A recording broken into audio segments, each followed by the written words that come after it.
Now we are discussing the chapter Our Changing Earth. Okay. In this chapter already we discussed about endogenic forces in the previous class. Okay. Because of endogenic forces, what happens? Volcanoes, earthquakes and landslides. Okay. And in today's class we are going to discuss about exogenic forces. Okay. Exogenic forces. Actually, exogenic forces means the forces which act from outside of the earth. Okay? From the outside of the earth, some forces will act on the earth crust. And these forces will change the shape of the land. That's why these forces are called as exogenic forces. Now let us see what are these exogenic forces and what are the factors affecting exogenic forces. See here.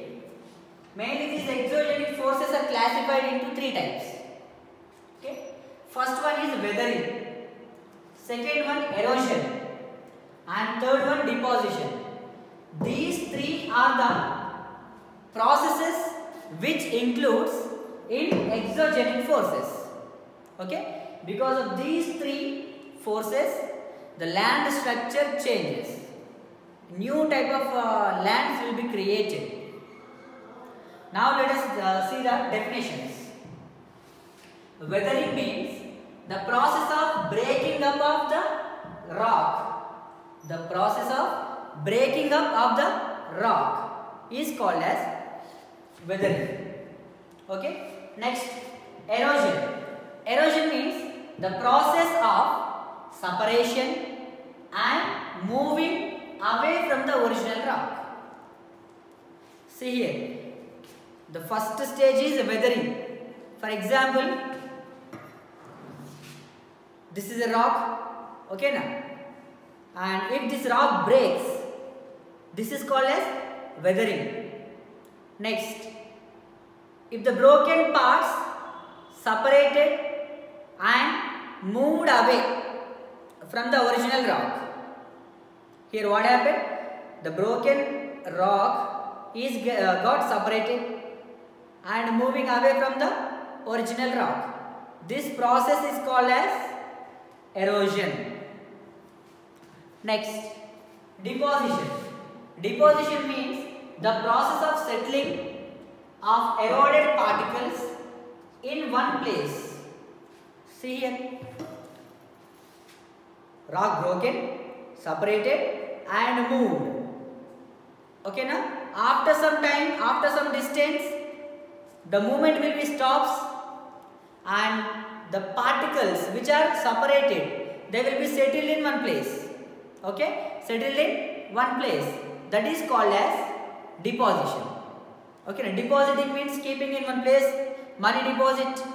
Money deposit means what? We are keeping our money in one place.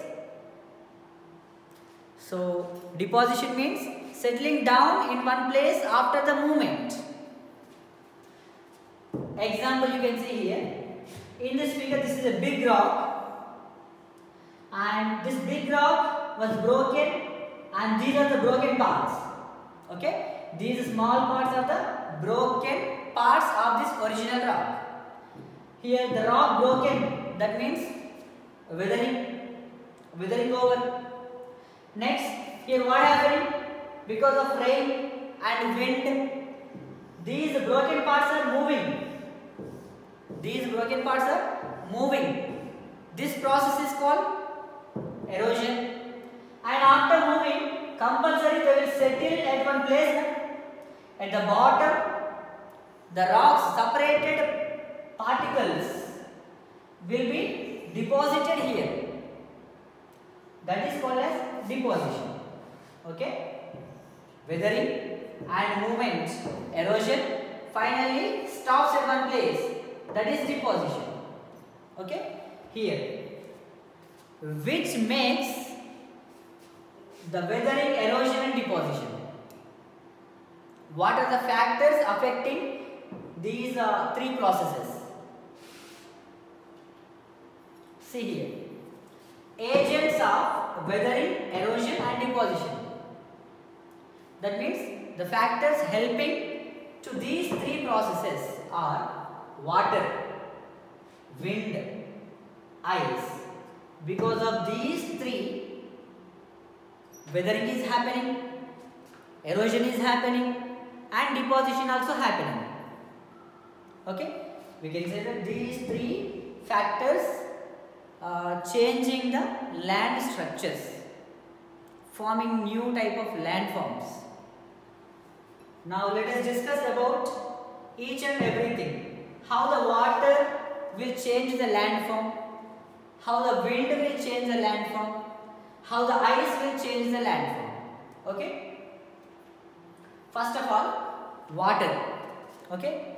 Water means here that may be river water or sea water.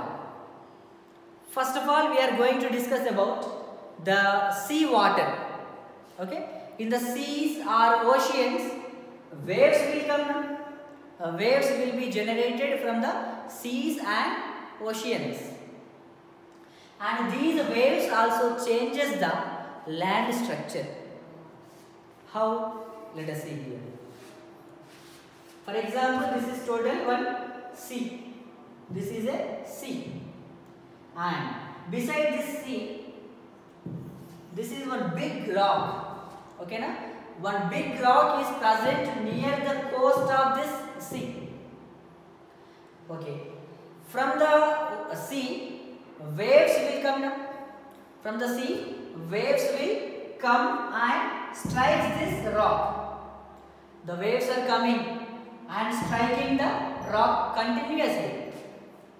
Every day, the waves are coming and hitting this rock. Because of this wave force, what happens? The rock which is present here becomes weak and cracks also comes.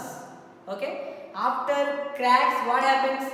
If the process still continues, then a cave-like shape will be formed. Okay? A cave-like shape will be formed. Here what happened? The rock is broken and the broken parts were separated by the water.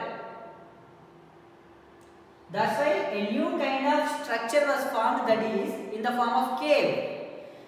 And these caves are formed by the sea water. That's why these are called as sea caves.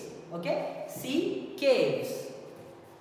Next, if the waves continuously hitting this place, then what happens? Again, inner side rock particles will be removed from that place. Okay? And finally a hole will be formed. Initially cave, and if the waves are striking continuously in the same place, then what happens? There will be formation of hole takes place. Here one hole created, and here see the top, one arc-like structure formed. So this kind of structure is known as sea arches. Sea arches. And if this process continuously happens again and again, then this top portion also removes. Okay, now this top portion also removed by the sea water. Then which structure will be formed? Only a pole-like structure will be formed. This is a pole-like structure, and this is called as sea stacks. Okay, sea stack. In this way, different types of landforms were created by the work of sea waves. Next, see here. One more thing, sea waves deposit sediments along the shores, forming beaches. The sea waves will deposit some fine sand particles, okay, and some small pebbles like this, pebbles, small stones. Okay, these stones and these fine sand particles are called as sediments. Okay, sediments means what? the fine particles of sand or small stones or pebbles. These are called as sediments. And all these sediments are deposited at the seashore. Shore means coast. Then beaches will be formed. This is one beach. This is also one beach. Okay. Beaches also one of the type of landform which are formed by the work of sea waves. The sea waves will deposit fine particles of sand and small pebbles and stones on the sea shore. Because of this reason, beaches are formed. Okay, this is about the work of sea waves.